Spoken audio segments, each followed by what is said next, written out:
মফস্বলকে আমার কর্মক্ষেত্র হিসেবে বেছে নেওয়া আমার কি ভুল ছিল। দর্শক, আপনারা সবাই জানেন যে আমি ঝিনাইদহে সাংবাদিকতার সাথে আছি।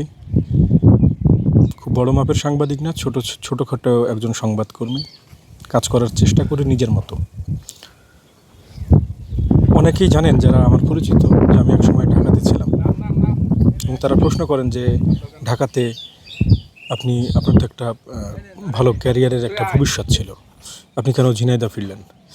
আসলে আমি কেন ঝিনাইদহে ফিরলাম, এই প্রশ্নের উত্তরটা আসলে হয়তো কাউকে সন্তুষ্ট করবে না, তবে আমি আমার ডিসিশনে সন্তুষ্ট।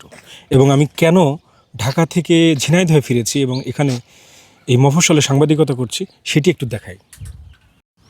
দেখুন, আমি ঠিক এই কারণে মফস্বলে এসেছি, এবং মফস্বলে আমি আমার কর্মক্ষেত্রকে মফস্বলকে আমার কর্মক্ষেত্র হিসেবে বেছে নিয়েছি ঠিক এই কারণে। এই যে বিস্তীর্ণ মাঠ, সবুজ প্রান্তর, নীল আকাশ, খালের টলমল জল, দেখুন কচুরিপানা, এই যে কচুরিপানা, এবং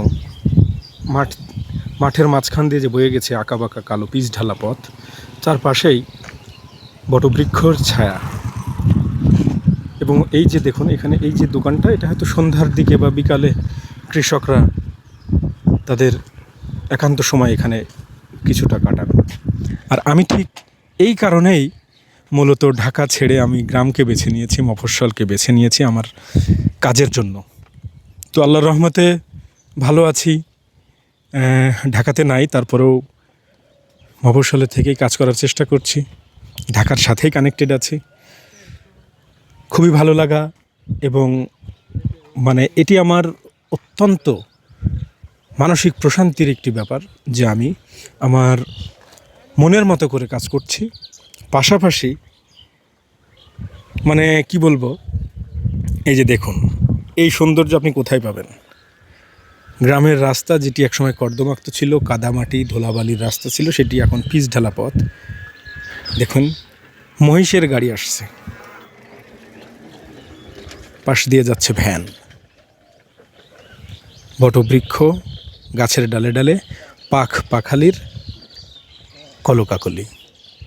আপনারা এবার বলুন যে আমি কি ঢাকা থেকে ফিরে মফস্বলকে আমার কর্মক্ষেত্র হিসেবে বেছে নেওয়া আমার কি ভুল ছিল?